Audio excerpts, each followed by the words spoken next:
POCSO കേസിൽ അധ്യാപകനെ വെറുതെ വിട്ടു. കോഴിക്കോട് ബാലുശ്ശേരി കിനാലൂർ സ്വദേശിയും പൂവമ്പായി ഹൈസ്കൂൾ അധ്യാപകനുമായ ഷാനവാസിനെയാണ് കൊയിലാണ്ടി പ്രത്യേക പോക്സോ കോടതി വെറുതെ വിട്ടത്.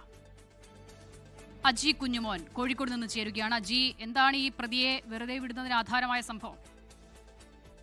കിനാലൂർ സ്വദേശിയായ ഹൈസ്കൂൾ അധ്യാപകനായ ഷാനവാസിനെയാണ് 2023 നവംബർ മാസം നടന്ന ഒരു കേസുമായി ബന്ധപ്പെട്ട പോക്സോ കേസുമായി ബന്ധപ്പെട്ട് ഇപ്പോൾ വെറുതെ വിട്ടിരിക്കുന്നത്. ഈ കേസുമായി ബന്ധപ്പെട്ട് പ്രോസിക്യൂഷൻ കുറ്റപത്രം സമർപ്പിക്കുകയും വിചാരണ ആരംഭിക്കുകയും ചെയ്തിരുന്നു. വിചാരണയ്ക്കിടെ പ്രോസിക്യൂഷൻ 8 സാക്ഷികളെ വിസ്തരിക്കുകയും 16 രേഖകൾ തെളിവായി കോടതിയിൽ ഹാജരാക്കുകയും ചെയ്തിരുന്നു. എന്നാൽ ഹാജരാക്കിയ മൊഴികളും രേഖകളും പ്രതിക്കെതിരെയുള്ള കുറ്റം സംശയാസ്പദമായി തെളിയിക്കാൻ മതിയാവില്ല എന്ന് കോടതി വാദത്തിനിടെ നിരീക്ഷിച്ചിരുന്നു. സാക്ഷിമൊഴികളിലെ വൈരുദ്ധ്യങ്ങളും സംഭവ സന്ദർഭത്തെ പിന്തുണയ്ക്കുന്ന ഉറച്ച തെളിവുകളുടെ അഭാവവും കോടതി പ്രത്യേകം പരിഗണിച്ചു എന്നാണ് വിധിന്യായത്തിൽ വ്യക്തമാക്കുന്നത്. ഇതിന്റെ അടിസ്ഥാനത്തിലാണ് പ്രതിയെ കുറ്റക്കാരനല്ലെന്ന് കണ്ടെത്തി വെറുതെ വിട്ട് കോടതി ഉത്തരവിടുന്നത്. പ്രതിക്ക് വേണ്ടി അഡ്വക്കേറ്റ് KP ഫിലിപ്പാണ് കോടതിയിൽ ഹാജരായത്. കേസിന്റെ എല്ലാ ഘട്ടങ്ങളിലും വിലയിരുത്തിയ ശേഷമാണ് വിധി പ്രസ്താവിച്ചതെന്നും നിയമപരമായ മാനദണ്ഡങ്ങൾ കൃത്യമായി പാലിച്ചാണ് ഈ തീരുമാനം എടുത്തത് എന്നാണ്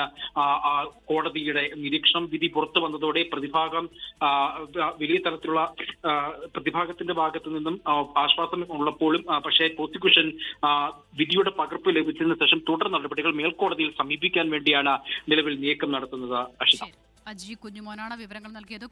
ലോകത്തെവിടെയായാലും ഏത് സമയത്തും 24 വാർത്തകളും ഓഗ്മെന്റഡ് റിയാലിറ്റി പാക്കേജുകളും എക്സ്പ്ലെയിനറുകളും വിശദമായി കാണാൻ ഞങ്ങളുടെ യൂട്യൂബ് ചാനൽ നിങ്ങൾക്ക് സബ്സ്ക്രൈബ് ചെയ്യാം.